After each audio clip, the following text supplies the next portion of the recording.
Renewable energy is the energy that is generated from natural processes that are continuously replenished.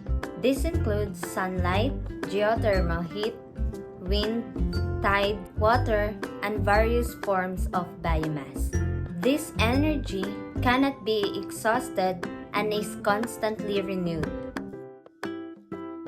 Renewable energy sources are important tools in divesting from fossil fuels, reducing emissions, and fighting climate change. Clean and renewable energy sources like geothermal, hydro, biomass, wind, and solar energy are among the country's few competitive, especially it has no significant deposits of fossil fuels. Its continued dependence on imported fuel has made Philippine electricity rates among highest in Asia.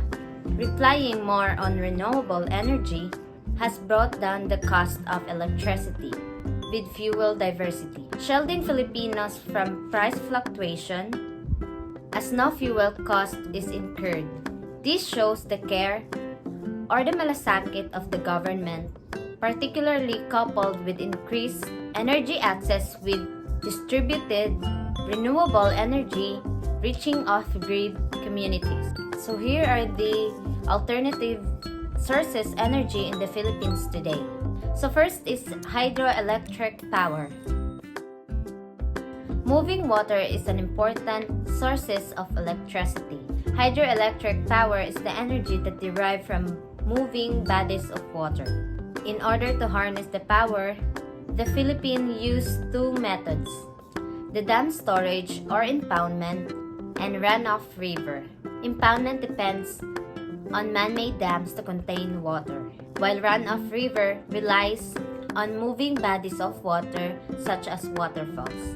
In order to generate power, both methods turn a turbine.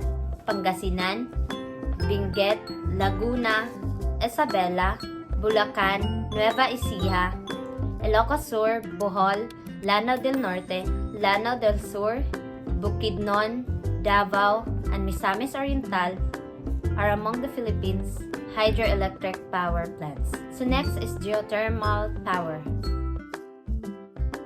The heat beneath the Earth's surface is used to generate geothermal energy. In the Philippines, geothermal energy extracting two methods: the flash steam and the binary cycle. Using steam pipes, geothermal energy extracted via flash steaming extract water with a temperature greater than 182 Celsius. The steam is used to power energy generating turbines, while the remaining water is discharged into the ground. When compared to flash steaming, the binary process extracts water at a lower temperature.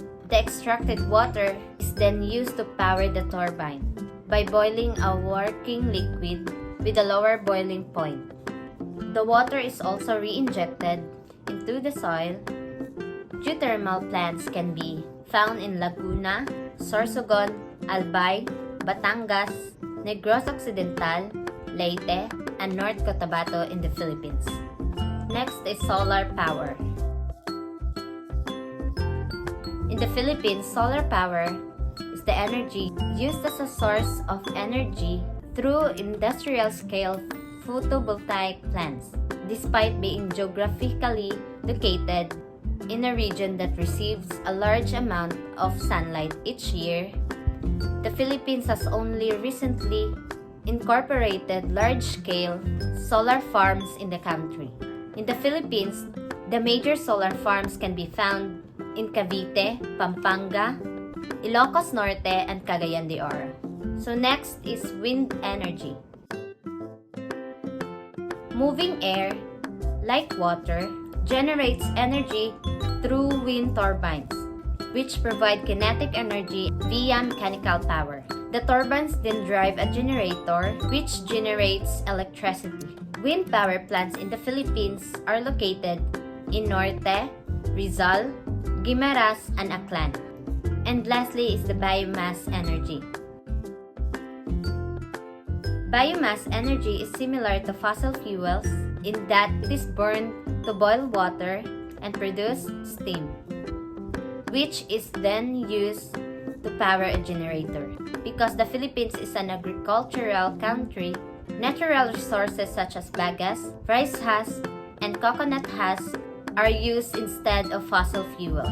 In the Philippines, biomass energy can be found in Isabela, Nueva Ecija, Rizal, Laguna, and Metro Manila. So that's all. Thank you and God bless.